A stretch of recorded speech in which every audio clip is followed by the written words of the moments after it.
Hello friends, একে টিপসের এই নতুন এপিসোডে তোমাদের প্রত্যেককে ওয়েলকাম। আজকের এই ভিডিওর মূল বিষয় হবে কলকাতা পুলিশের যারা এখনো পর্যন্ত জয়েন করনি এবং যারা টেনশনের মধ্যে আছো যে কবে তোমাদের এসএমএস আসবে, এই টেনশনটা দূর করার জন্য আজকের আমার এই ভিডিওর বিষয়, সেটা মনোযোগ দিয়ে দেখো। আর সাথে সাথে আলোচনা করব যে ট্রেনিং সেন্টারে কি কি জিনিস নিয়ে তুমি ট্রেনিং করতে যাবে, প্রয়োজনীয় কিছু জিনিস যেগুলো না নিয়ে গেলে হয়তো প্রবলেমে পড়বে, এই সমস্ত নিয়েই আজকের হবে ভিডিও। তো সাথে থেকো। আর বিশেষ করে জয়েনিং সংক্রান্ত যে প্রবলেমটা হচ্ছে এটা দূর হয়ে যাবে এই ভিডিওটি দেখলে। তো চলো শেষ পর্যন্ত দেখবে, আর ভিডিও ভালো লাগলে অবশ্যই বন্ধুদের মাঝে ভিডিওটি শেয়ার করে দেবে। চলো দেখতে থাকো আজকের এই এপিসোড। পুলিশের ট্রেনিং ইতিমধ্যেই ট্রেনিং সেন্টারে অনেকেই চলে গেছে এবং তারা জয়েন করেছে। আর বেশ কিছুজন প্রার্থী এখনো যাদের কোনো কল এসএমএস কিছুই আসেনি, তো তাদের উদ্দেশ্যে এটা আমি বলতে চাই যে তোমরা টেনশন করো না। যদি এসএমএস কোনো প্রকারে না এসে থাকে, তোমরা নিশ্চিত থাকো যে তোমাদের থানা থেকে এসএমএস বা কল আসবে। আর এই মুহূর্তে ফোনটাকে একটু ফ্রি রাখো, যাতে যে টেনশনটা তোমাদের হচ্ছে এই টেনশনটা তোমাদের কলের মাধ্যমে বা এসএমএস এর মাধ্যমে থানা থেকে পেয়ে যাও। তাই ফোনটাকে একটু ফ্রি রাখো এবং অবশ্যই একটা পজিটিভ থিঙ্কিং এর মধ্যে থাকো। অবশ্যই ডাক আসবে, কোনো প্রবলেম নেই। তোমাদের জয়েন খুব শীঘ্রই হচ্ছে, যাদের বাকি আছে অবশ্যই জয়েন হয়ে যাবে। তো তোমরা যারা টেনশন করছো যে একটা বন্ধু চলে গেল, আমি যেতে পারলাম না, এটা সবার ক্ষেত্রেই হয় যে আমার কোনো প্রবলেম হচ্ছে কিনা এই ট্রেনিংয়ে যাওয়ার জন্য, সেটা কথা নয়। তোমাদের পার্টে পার্টে ট্রেনিংয়ে তোমাদের নাম আসবে, অবশ্যই তোমরা জয়েন করবে। এটা নিশ্চিত থাকো যে যদি কোনো কারণে তুমি এসএমএস বা কল না পাও, তাহলে তোমার নির্দিষ্ট যে লোকাল থানা আছে সেই থানা থেকে তুমি এসএমএস অথবা কল তুমি পাবে জয়েন করার জন্য, এটা নিশ্চিত থাকো। তোমার কোনো এখানে ফল্ট নেই, তোমাকে অবশ্যই ট্রেনিং সেন্টারে পাঠানো হবে এটা। আর 5 থেকে 7 তারিখের মধ্যে সকলেই আশা করা যাচ্ছে যে তোমরা ট্রেনিং সেন্টারে পৌঁছে যাবে। তো অপেক্ষা করতে থাকো আর নিজেকে পুরো পজিটিভ রাখো। ট্রেনিং করতে যাচ্ছ তুমি, সেই ট্রেনিংয়ের যে এনার্জি, তুমি ট্রেনিং করবে, মনোযোগ দিয়ে ট্রেনিং করবে। আর ট্রেনিংয়ের জন্য যে সমস্ত জিনিসপত্র দরকার সেগুলো একটু পরে আলোচনা করছি।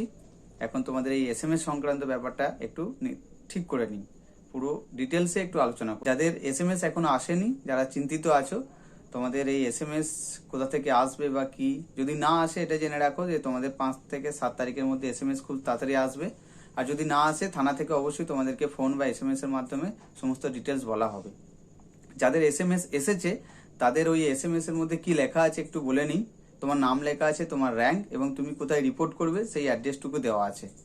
আর কি কি বলা হচ্ছে, আর সেখানে বলা আছে যে তোমার ট্রেনিং সংক্রান্ত সমস্ত জিনিসপত্র, তোমার প্রয়োজনীয় জিনিসপত্রগুলো সাথে নিতে হবে। আর নিতে হবে 1 মাসের প্রয়োজনীয় পর্যাপ্ত ফান্ড, যাতে তোমার খাওয়া দাওয়ার ক্ষেত্রে কোনো সমস্যা না হয় বা তোমার প্রয়োজনীয় জিনিসপত্র কিনতে কোনো সমস্যা না হয় বা মেসে টাকা দেওয়ার ক্ষেত্রে কোনো প্রবলেম না হয়, সেজন্য সাফিসিয়েন্ট ফান্ড তোমাকে সাথে রাখতে হবে। আর ডকুমেন্ট বলতে অরিজিনাল ডকুমেন্ট, সাথে ফটোকপি, জেরক্স এবং সাথে অ্যাটেস্টেড কপি এক সেট করে রাখতে হবে। আর তোমাকে বলা হচ্ছে ফটো রাখতে বলা হচ্ছে, recent passport size photo, out of which 2 copies should be attested. 5টা ফটো রাখতে বলা হচ্ছে, 5 কপিজ এবং সাথে 2 কপি অ্যাটেস্টেড রাখতে বলা হচ্ছে।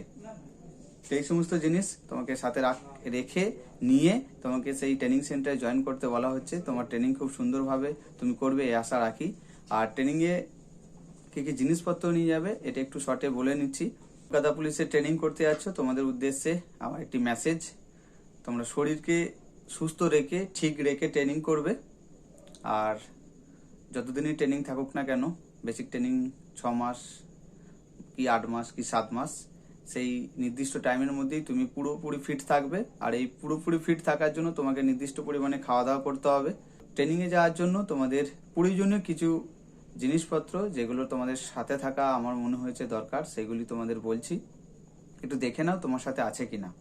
প্রথমেই একটা ট্রলি ব্যাগ বা একটা বড় ধরনের যে কোনো ব্যাগ, সাথে ওই ট্রলির মধ্যে কি কি নেবে তুমি ট্রেনিং সংক্রান্ত জিনিসপত্র, তুমি রাখতে পারো ট্র্যাক স্যুট 2টো নিতে পারো, গামছা নিতে পারো 2টো, এক্সারসাইজ যে গেঞ্জিগুলো হয় 2টো এবং দাদু গেঞ্জি 2টো, কারণ কি দুটো করে এই কারণেই, গ্রীষ্মকাল আছে, ঘেমে যাবে, একবার পড়ার পরই সেগুলো আর পড়তে পারবে না, তাই দুটো করে জিনিস রাখবে।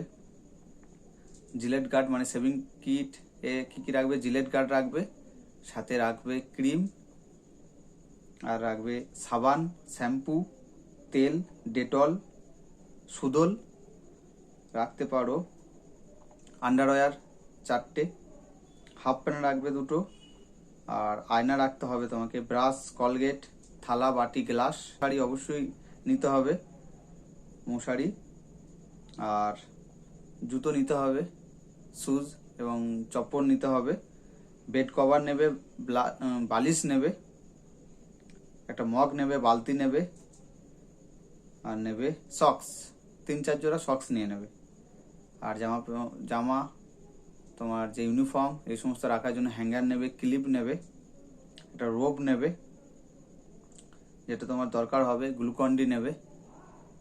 এই সমস্ত জিনিসপত্রগুলো প্রয়োজনীয়, এগুলো সাথে রেখো।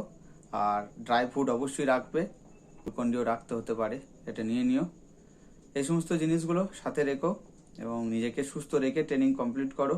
তোমাদেরকে বেস্ট হুইসেস। অনেক কঠিন লড়াইয়ের পর তোমরা এই জায়গায় এসেছো। নিজেকে সুস্থ রাখো আর মন দিয়ে ট্রেনিং করো। কোনো কিছু পারবে না এটা কখনো ভেবো না, নেগেটিভ চিন্তা মন থেকে দূর করে দাও, সবসময় পজিটিভ থাকো, দেখবে ট্রেনিং খুব তাড়াতাড়ি তোমরা পাস করে যাচ্ছ এবং পাস করে তোমাদের পোস্টিং হবে। এরপর একটার পর একটা সিস্টেমেটিক ওয়েতে তোমরা আগিয়ে আসবে সামনের দিকে এবং তোমাদের ডিউটি পালন করবে। তো এটাই ছিল আজকের ভিডিও। তোমাদের যদি কোনো প্রশ্ন থাকে অবশ্যই জানিও। ভালো থেকো, জয় হিন্দ।